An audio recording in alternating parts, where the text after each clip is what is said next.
Thank you for joining us this morning for our annual State of the City breakfast. Today we celebrate 30 years of shoreline history.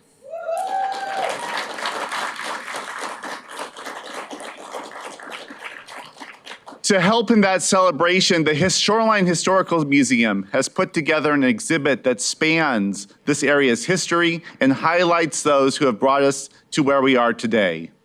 If you haven't already, you can see part of that exhibit in the back. You can transport yourself in time to learn about everything from the first people who have lived here since time immemorial to the first council members that ushered in the city's existence. The full exhibit will be on display at Celebrate Shoreline later this summer. Before we begin, I want to recognize the elected officials in attendance today and express my appreciation for their service. Our Washington State Senator, Jesse Solomon.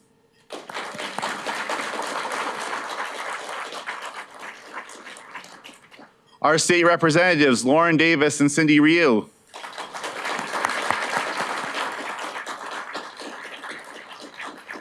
Our King County Council member, Rod Dembowski.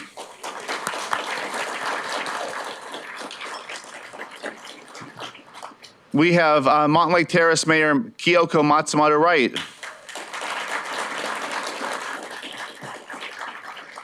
We have Montlake Terrace Council member Steve Woodard.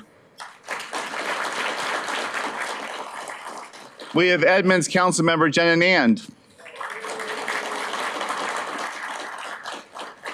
We have King County District Judge Raul Martinez.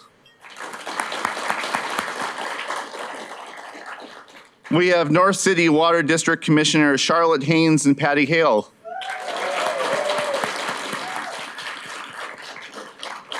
And I won't say Shoreline Community College, but now Shoreline College trustee Rebecca Chen.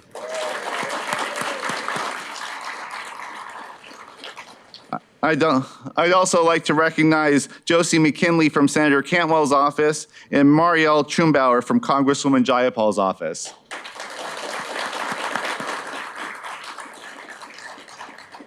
Now my fantastic colleagues on the Shoreline City Council. Deputy Mayor Laura Mork. Keith Scully. Betsy Robertson. Evan Pobey. John Ramsdale. And Danette Adamasu.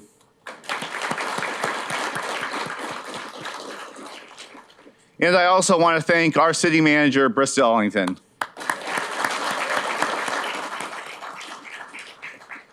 And as always, everything we do in our city is because of the hard work and dedication of our city staff who implement all of the policies that our community supports.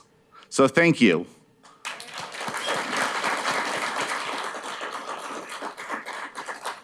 And finally, I want to thank the people of Shoreline. Our neighbors are mentors and learners. They're healers.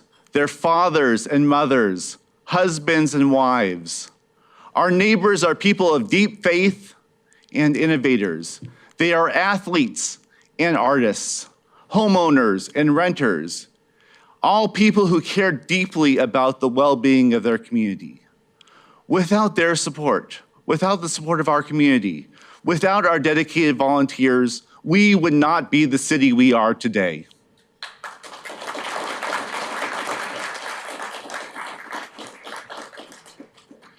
In March 1994, the Seattle Times editorialized Shoreline, the unincorporated area stretching north from the Seattle city limit to the Snohomish County line and bounded by Puget Sound and Lake Forest Park, is a community united by unwavering support for its public schools. The editorial went on to say that the community's extraordinary degree of identification with the school system is a solid foundation for a new city.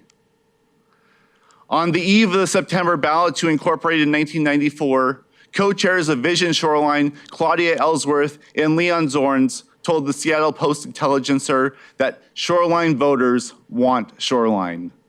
And by a 3-to-1 margin, Shoreline voters said they wanted to determine their own future and became the fourth largest city in King County.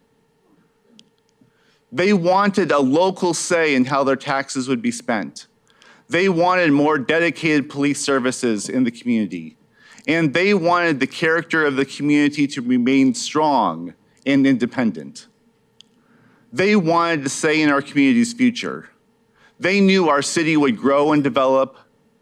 This is the kind of forward thinking that has been a theme in Shoreline ever since. The voters in Shoreline adopted a council manager form of government. They wanted a system of government where the residents, through their city council, would set the policies of the city, and a professional staff would manage the day-to-day operations of the city. Our community has been blessed by many strong city managers.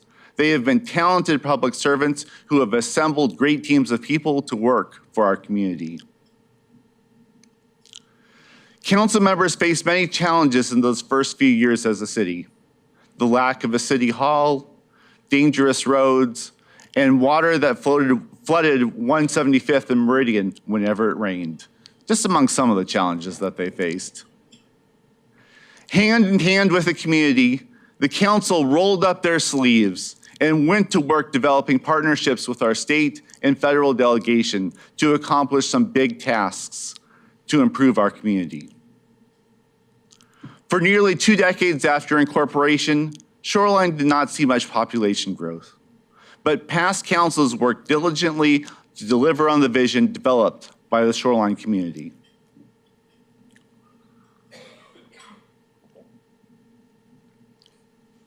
When I arrived in Shoreline, I got off the bus at Aurora and 190th on a state highway without any sidewalks.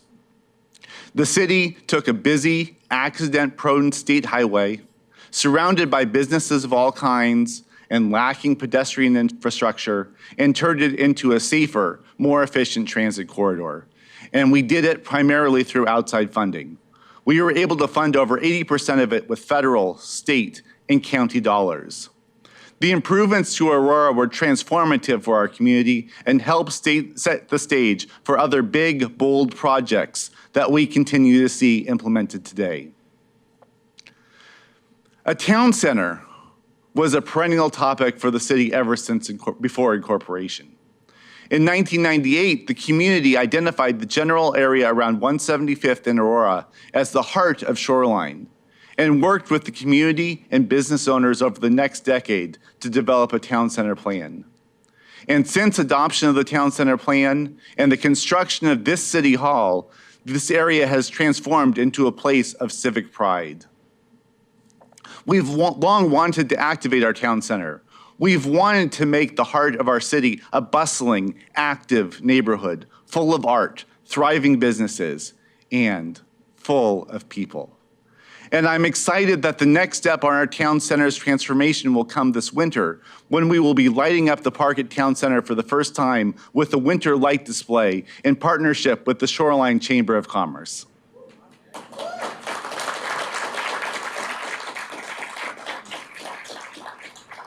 In another effort to redevelop a significant part of the old Shoreline was the creation of the Aurora Square Community Renewal Area, now known as Shoreline Place.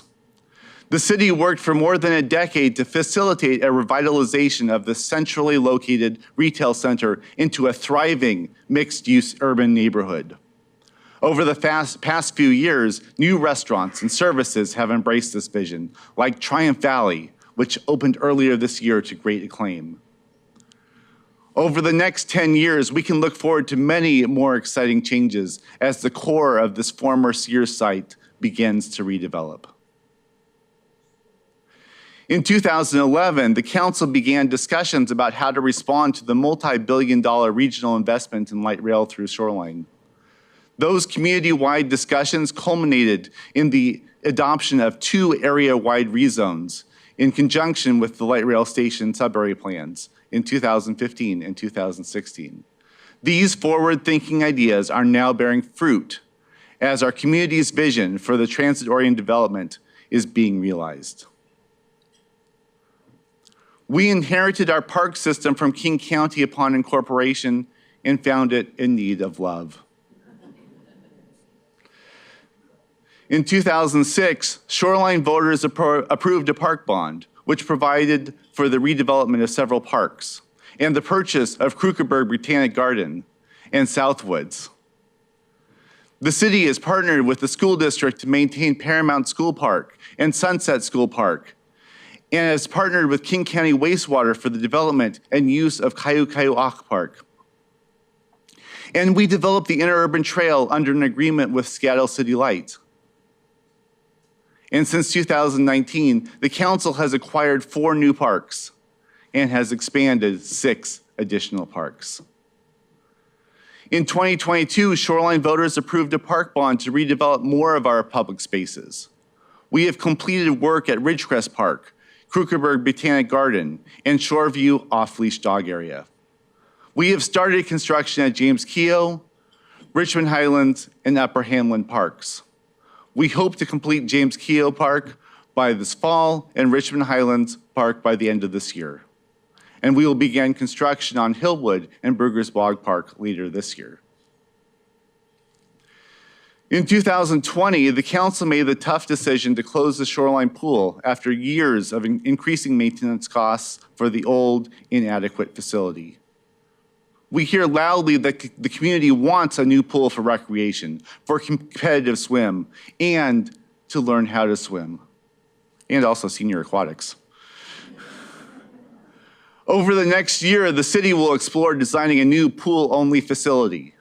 The new facility would focus on a lap pool and warmer water recreation spaces. It would be smaller in overall size than the facility proposed in 2019. As part of this process, we will work with the community to better understand what they want from a new aquatic center. We will also make sure we understand the costs and impacts to property owners. The City Council would then decide whether to place a measure on the ballot for voters to consider, potentially in November 2026. A city is much more than parks, streets, and buildings. When Shoreline incorporated, our stormwater facilities were showing their age and were in need of repair and improvement. The first surface water plan identified 16 areas of frequent flooding, including at Ronald Bog. In 2007, the council began construction of a regional stormwater retrofit facility at Cromwell Park. The city constructed a wetland, adding additional natural features with native plants to the park. Our councils have had to address many challenges made prior to incorporation. In 1920, Bowen Creek was dammed to create a private fishing pond and a small hatchery. As development increased in the area, so did stormwater runoff in Bowen Creek. This led to significant erosion. Over the years, King County tried to mitigate the erosion, culminating in building a new dam in 1996. Unfortunately, the dam allowed sediment in the lake to build up quickly, requiring the city to dredge it on a regular basis at significant expense. We are now removing that dam and restoring the creek to its natural state. Because of these efforts, along with other work, Shoreline was recognized as the first salmon-safe city in Washington State.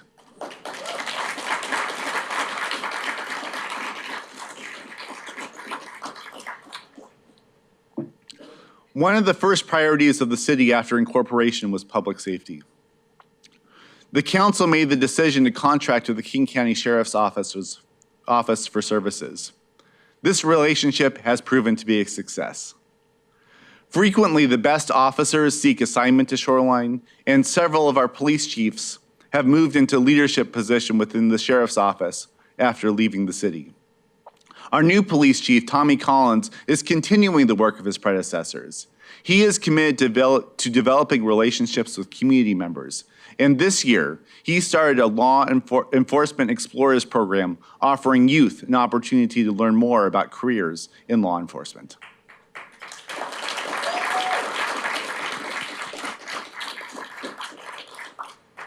Our police have told council that police or fire response is not always the best response for people in need.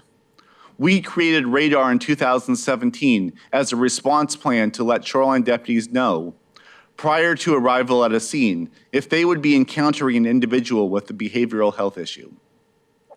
Deputies and a trained program navigator worked together with community members before crisis events occurred. This allowed deputies to gather de-escalation information, such as what calms down specific individuals experiencing a behavioral health incident. Radar aimed to decrease the use of force incidents between police and individuals with behavioral health and/or developmental disabilities. It also helped to reduce the repeated and inappropriate use of emergency services by institutionalizing department-wide and regional information sharing about community members who may be at increased risk of violence or use of force. They offer a connection through services and resources through a mental health professional navigator accompanied by a law enforcement co-responder. MHP navigators focus on moving people into community-based and long-term systems of care to reduce reliance on this crisis and criminal legal systems and to improve outcomes.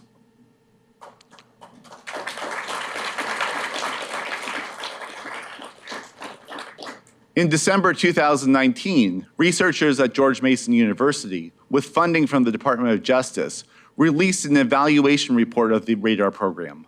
The evaluation showed excellent early results of the program, including a reduction in use of force incidents and increased job satisfaction among law enforcement officers. Now this program, renamed RACER, has grown into a partnership with Lake Forest Park, Kenmore, Kirkland, and Bothell to provide 24/7 response to people in crisis. Over the past 30 years, the city has weathered multiple recessions. But the decisions of the council to budget conservatively keeps us on track to deliver the exceptional services that Shoreline is known for. Our financial policies, including using one-time revenue for one-time projects, and community support for our budget, positions us in an enviable position compared to many of our peer cities. Only a small portion of our operating budget comes from the federal government. However, a larger percentage of our capital budget does come from federal grants. The work we are doing to improve safety for all users on Aurora, 145th, and the future 148th Street non-motorized bridge were projects in partnership with the federal government. This includes the $20 million RAISE grant championed by Senator Murray and Representative Jayapal. It is no secret, we rely on a stable funding partner in the other Washington to meet the needs of our residents. Our council members have known that supporting human services programs helps build a healthy community. It is important for residents to have a place to turn to in times of trouble. For many years, the city has supported human services through funding, planning, and collaborating with partners. We recently developed a human services plan to increase the assistance we provide to our community members. Since 1996, the city has provided over $12 million in human services funding, which has helped Shoreline residents stay in their homes, receive counseling, and remain active. In 2025, over $1 million will go to 20 agencies for 25 programs. The city partners with King County Regional Homelessness Authority to fund homelessness services, such as Lake City Partners Ending Homelessness and Mary's Place. We help provide support for mental health counseling at the Shoreline Senior Center. And we provide rental assistance through our partners, HopeLink. These are just some of the programs and groups we help fund. As we think about the future, we know that in times of economic stress, more residents will turn to the city for assistance. They look to the council for leadership. Government and government officials play critical roles for the safety and happiness of our communities. We rely on governmental programs to keep us healthy and our air and water clean. We rely on governmental programs and regulations to make sure our markets are fairly run. We are able to do this work because we have wonderful, fantastic city employees who are dedicated to the well-being of our community. I ask, our partners in the federal and state government to invest and continue to invest in robust public services and to help maintain our infrastructure.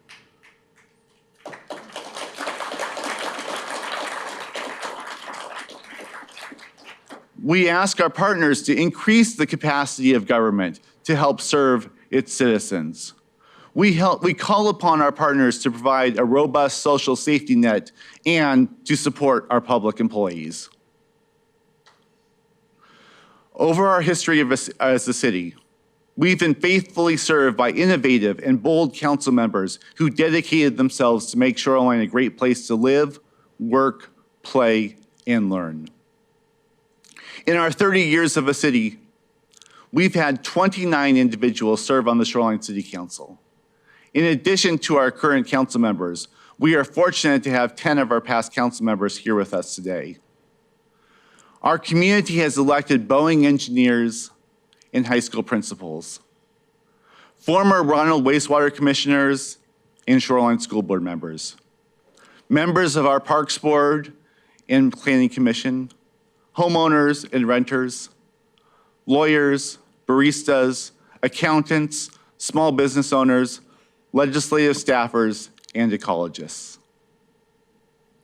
Our council members have been active in sharing Shoreline with the entire state and nation, with some serving on the National League of Cities Executive Committee and its legislative policy committees. Our council members have served on many different boards and committees, including numerous Association of Washington Cities committees, King County committees, the boards of the Sound Cities Association and the Puget Sound Regional Council, and we've had council members chair the Puget Sound Partnership. Their diverse experiences have shaped our city into the vibrant place it is today, and their commitment serves as an inspiration as we look to the future. And now it is my distinct honor to recognize our past council members who are with us today and who dedicated their time and energy to serving our beloved Shoreline. Please stand. Cheryl Lee.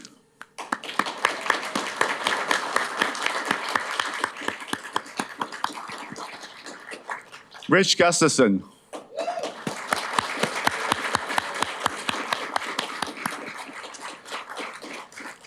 Keith McGlashan, who also served as mayor for 2 terms.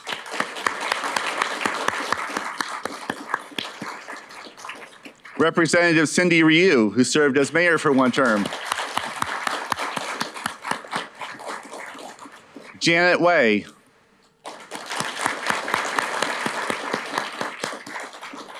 Terry Scott.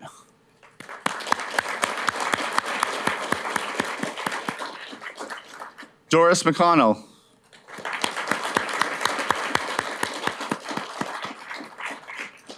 Sherry Winstead, who served as mayor for 1 term. Senator Jesse Solomon.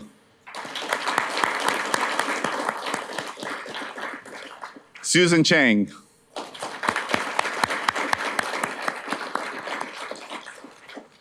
And I'd also like to recognize Jan Hansen and Karen Greeley, who are here today representing their husband and father, Ron Hansen, who passed in 2015.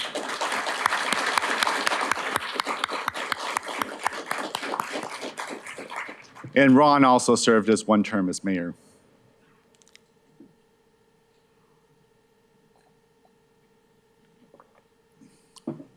It goes without saying that each of our past council members have made a significant impact to our community, and we are grateful for their service. Because of their efforts over the past 30 years, our city is known as a leader in our county and in our state.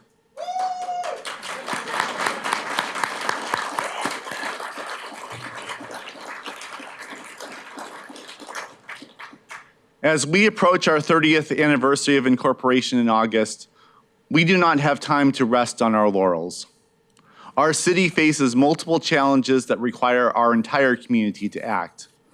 We require bold solutions to the challenges we face with affordable housing. We need to continue our work to address climate change, and we need to make sure that we remain committed to our values of diversity and free speech. As we face these challenges, we will start where we always do, the values of our community. Our residents are compassionate and caring. Our community welcomes new neighbors and new perspectives. Our city seeks to be sustainable in all respects. We used these core values in drafting the comprehensive plan that we updated last December. As part of that process, we worked with the community to update our vision. Vision 2044 states, in 2044, Shoreline is a welcoming, safe, and inclusive home to people from a diverse set of cultures and economic backgrounds. The city is a place made for people and one that fosters connections to community, making the city even better for future generations. Shoreline is a leader in anti-racism, a model for sustainability, an economic and employment innovator. We are a city of walkable, well-connected neighborhoods, and we are an informed and caring community. I know that the people of Shoreline are committed to making this city even better for the next generation. As we reviewed the comprehensive plan, we recognize that there are many Shoreline residents that are housing insecure. The high cost of housing for teachers and police officers, for elders and young adults continues to rise and may threaten our region's economic viability. As our city and as a region, we know that we have a responsibility to act boldly, to encourage the development of more affordable housing and to help our most vulnerable residents. The changes in our new comprehensive plan allow the development of a wider variety of housing types throughout the city, including accessory dwelling units and middle housing types such as duplexes and townhomes to meet the needs of all residents, of people of all incomes and abilities throughout their lifetime. We now have 3 neighborhood residential zones. Neighborhood Residential 3, or NR3, which has the lowest density and is further away from transit and businesses. NR2 has medium density and is near transit and businesses. NR1 has the highest density and is closest to transit and businesses. These new residential zones allow for multiple homes on every lot. Every lot is allowed to have at least 3 or 4 homes, but larger lots may be able to be build more. The council has also adopted new development standards, including height limits, setbacks, and design standards to make sure our development is consistent with the city's vision for its future as a sustainable, welcoming community. One of the strongest themes of public engagement in the comprehensive plan process was the desire for local businesses, services, gatherings, events, and activities that would meet the needs of the community and attract visitors to Shoreline. We have also allowed neighborhood businesses in all residential zones with some limitation on size and location.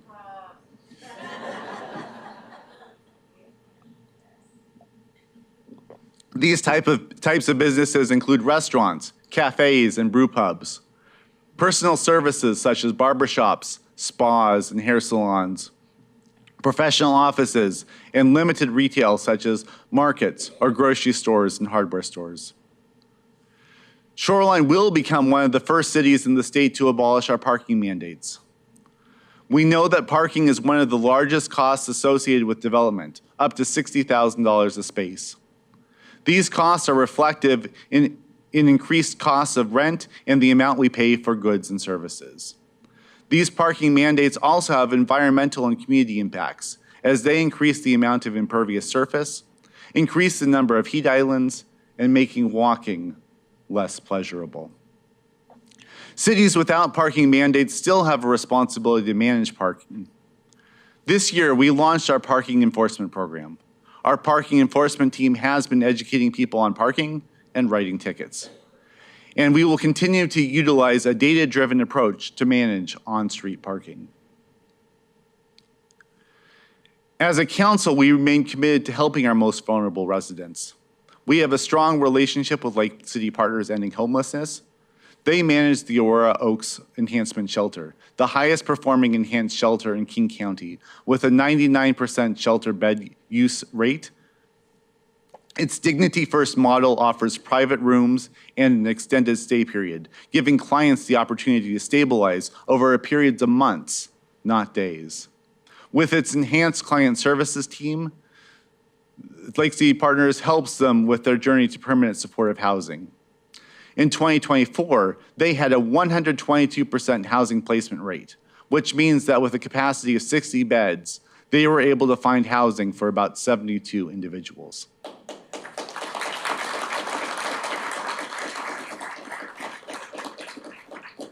In November 2023, St. Margaret's Place opened on city-owned property. The program features 100 residential units, space for resident services and on-site staff, and substantial community space for residents.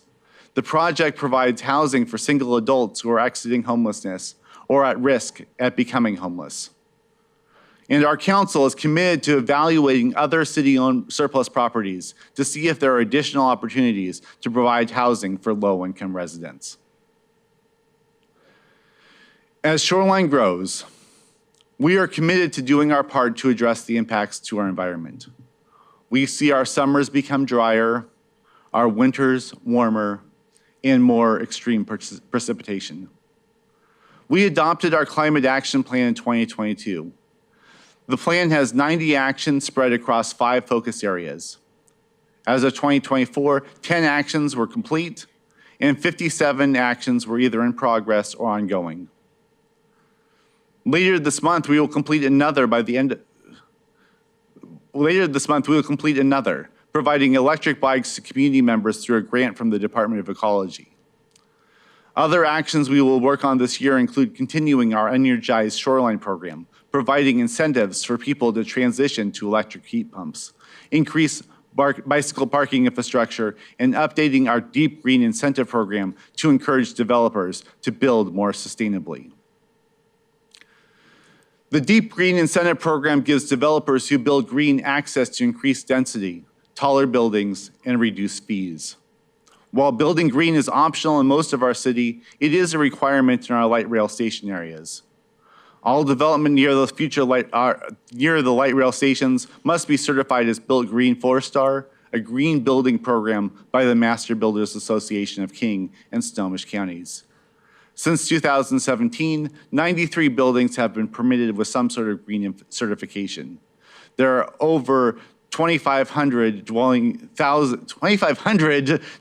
units combined in those buildings. 25,000 would be a lot.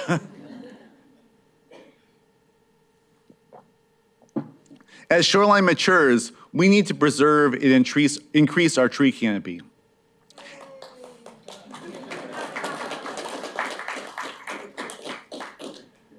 Access to trees and green space is important for our individual mental health and our community well-being. Our Community Trees program provides free trees to residents, schools, churches, and businesses. We've provided over 240 trees to nearly 170 individuals or organizations in 2024. We've prioritized giving trees to residents in neighborhoods with the greatest need. These include neighborhoods with fewer trees, hotter temperatures, or areas that have experienced significant tree loss due to recent city or transportation construction. Nearly 70% of the trees we gave away were planted in these priority neighborhoods. The challenges our community faces to provide for more affordable housing and to do our part to address the changes in our climate requires bold solutions and collective action. I know we are up to those challenges, but our ability to act collectively, to truly understand and support each other as we navigate these complex issues, depends on our commitment to the principles of diversity and civility.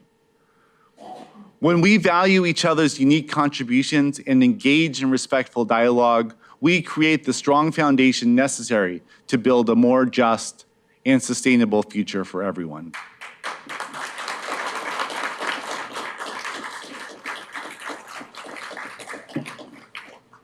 Just east of Cromwell Park was the home of Edwin and Betty Pratt. These community leaders knew that the commitment to civil rights is fundamental to becoming a more just, more equal society. We are in a moment where elected leaders and businesses want to retreat from diversity, equity, inclusion, and accessibility. They have a mistaken belief that celebrating some means the exclusion of others. They have a mistaken belief that treating people justly is detrimental to national unity. They have a mistaken belief that diversity somehow means less qualified. These calls to end diversity, equity, inclusion, and accessibility gives license to harass teachers and others who dare to stand up to racism or assert that diversity contributes to the well-being of our community. Over the past few years, these incidents of hate in our country have increased. We have seen an erosion of civility. We have seen elected officials trample on the Constitution and abdicate their responsibilities. This is not who we are. This is not who we are as a Shoreline community. This is not who we are as a nation. I am proud that I am part of a community, a city, a council that seeks to build the diverse and inclusive community that Edwin and Betty Pratt envisioned. I am proud that my neighbors want to lift up and not tear down. We must be like Edwin and Betty. We must speak out against injustice. We must continue to give voice to the marginalized. We must not back down in the face of oppression.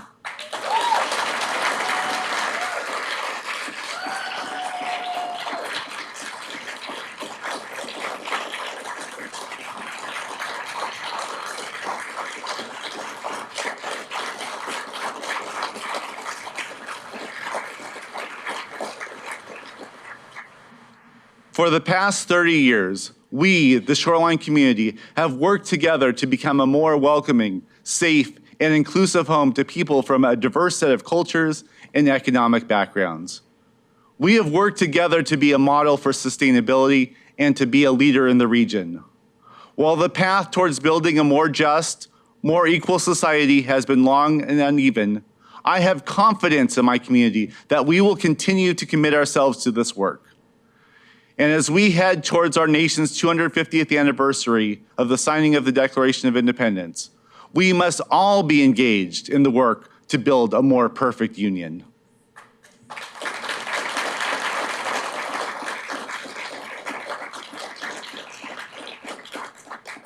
I love our city, and I'm honored to be serving as its mayor.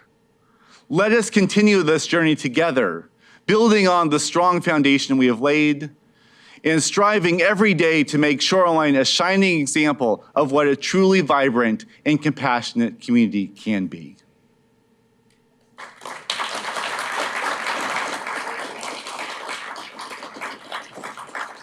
And with that, I'd like to turn it over to City Manager Bristol Ellington for some final comments.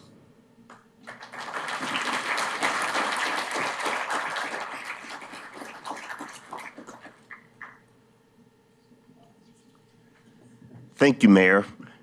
Let's give him a round of applause again for such a powerful speech.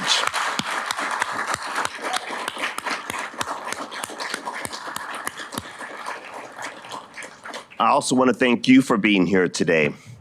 On August 15th, we will hold our second annual Community Champion Awards event, celebrating the community and business leaders who make Shoreline a thriving, vibrant, and welcoming place for all.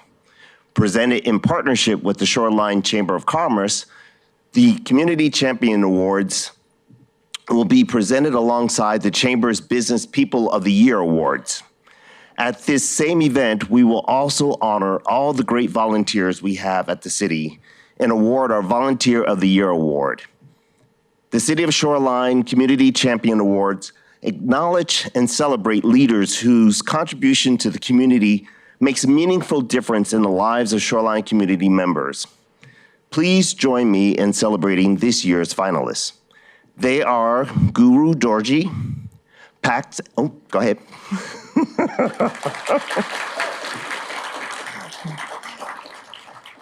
Pax and Dorina Ortega. And Logan Thornton. Ah, there's Logan. The finalists for the Youth Awards are Daxton Robertson, Ali Flores, and Angelina Vaughn. And there's Angelina. A reception will proceed and follow in the City Hall lobby and plaza, so please join us for this joyous event. A quick reminder to come out and enjoy all the great activities Shoreline has to offer this summer. Thank you for being here today and for your continued support and involvement in this great community. Thank you.